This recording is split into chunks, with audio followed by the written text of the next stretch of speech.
النهارده بقى عملنا حبة محشي. المحشي طالع جوسي كده من جوه وطعمه حلو.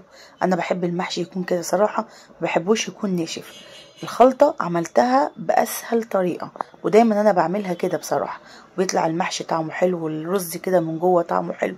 حتى لو في رز بيتفضل بتسويه بيكون طعمه جميل. يلا تعالي جربي كده معايا الطريقة بتاعتي، شوفي طريقتي في المحشي. كلنا بنعرف نعمل المحشي بس كل واحدة ليها طريقة بتعمل بيها المحشي. تعالي شوفي الطريقة بتاعتي وجربيها، ولو ما عجبتكيش ما تعملهاش تاني. كملي الفيديو معايا، ولو اول مرة بتشوفيني حطي لايك واشتركوا في القناة. ويلا تعالي شوفي الطريقة السهلة السريعة للمحشي.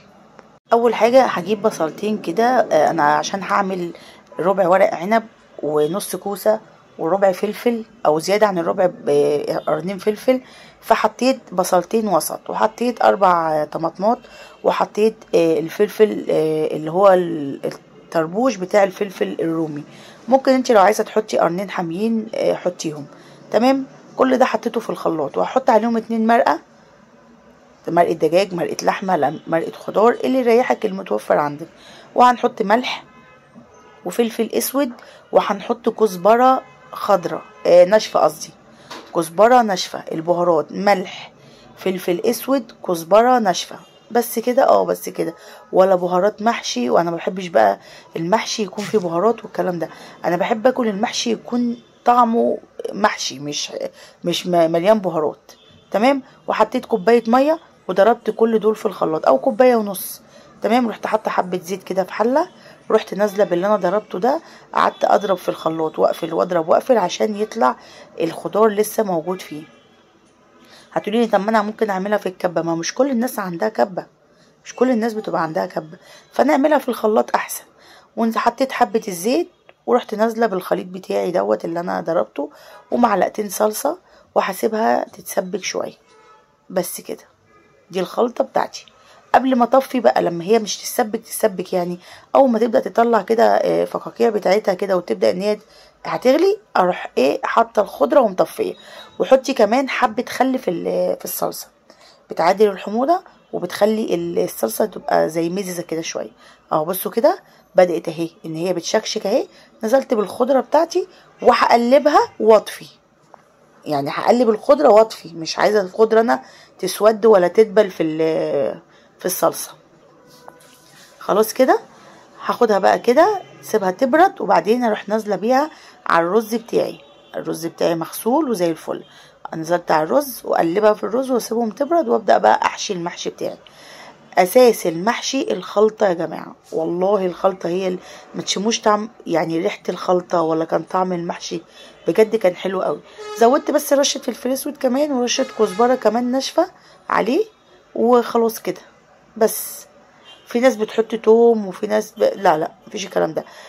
كرنب ممكن تحطي مع البهارات، تزودي رشه كمون بيبقى حلو قوي كده. انا نضفت الفلفل ونضفت الكوسه وجرحتها كده. صراحه كنت عاملاهم قبلها بيوم، حطاهم في التلاجة نضاف.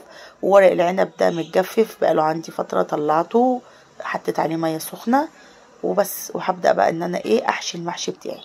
طبعا انا حشيت المحشي ان كلكم بتعرفوا تحشوا المحشي عادي. طب انا دلوقتي بقى ما عنديش شوربه وعايزه اعمل المحشي بتاعي. جبت ميه سخنه على 2 مرقه لحمه، ورحت حاطه عليهم معلقتين صلصه وقلبتهم كده زي ما انتم شايفين. والله العظيم ما عملت حاجه تانية.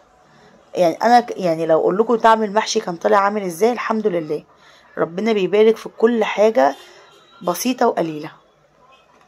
حشيت اول حاجه الكوسه والفلفل، بحب احطهم في الصينيه واحطهم على النار فوق. لما يستووا بقى خالص اروح ادخلهم الفرن ياخدوا تشميعه. قبل ما تدخليهم الفرن هتشوفي انا هعمل فيهم اعمل عشان يبقوا كده طالعين لمعين وحلوين.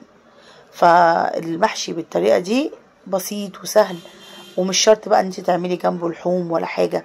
لو جايلك بقى ضيوف وعامله عزومه ممكن تعملي بقى جنبه، طبعا لازم اللحوم والحاجات دي. بس لو انت لوحدك في البيت لا عادي. ودي كمان اهو الورق العنب لفيته، ده ربع ورق عنب، ورحت مزوده عليه الشوربه اللي انا عاملاها دي. بحب ان انا في اي محشي بعمله احط في الشوربه، حتى لو عندي شوربه احط فيها صلصه بتخلي المحشي لونه احمر كده وحلو. هحط بقى الورق العنب على النار، بس قبل ما احطه على النار هعصر ليمونه بتديله مزازه وطعم حلو قوي. في ناس تعصره وتروح راميه القشر برضو عادي، ما بدوش مراره ولا حاجه. في ناس بتقطع الليمون حلقات، قطعي الليمون حلقات على الوش، بس برضو اعصري نص ليمونه برضو، بتدي مزازه وطعم حلو قوي. انا حطيت في الكوسه وفي الفلفل ورق لورو، وما حطيتش الصراحه هنا، يعني نسيت احط هنا، وعايزه تحطي برضو على الوش حطي. بصوا بقى كده الكوسه استوت. نقطه زيت، وهاخد نقطه الزيت دي بالفرشه امسح بقى كده على الوش، تدي لمعه وشكل حلو قوي وهي طالعه. لما تخش كمان الفرن تسهل عليكي ان هي تتشوى والحاجه بتاعتك ما تنشفش، تبقى عاتشه وش كده حلو، والحاجه بتاعتك كمان ما تنشفش والكوسه ما تتبلش كده وتبقى مكرمشه. طريقه حلوه قوي وسهله، وبصراحه كان طالع المحشي اقسم بالله طعمه في منتهى الجمال. ورق العنب كمان خلص، النار الاول الشرب، بعد كده رحت مهديه النار ورحت حاطه الغطا، وخلاص كده الورق العنب استوى وفضيته بقى اهو كمان في الصينيه.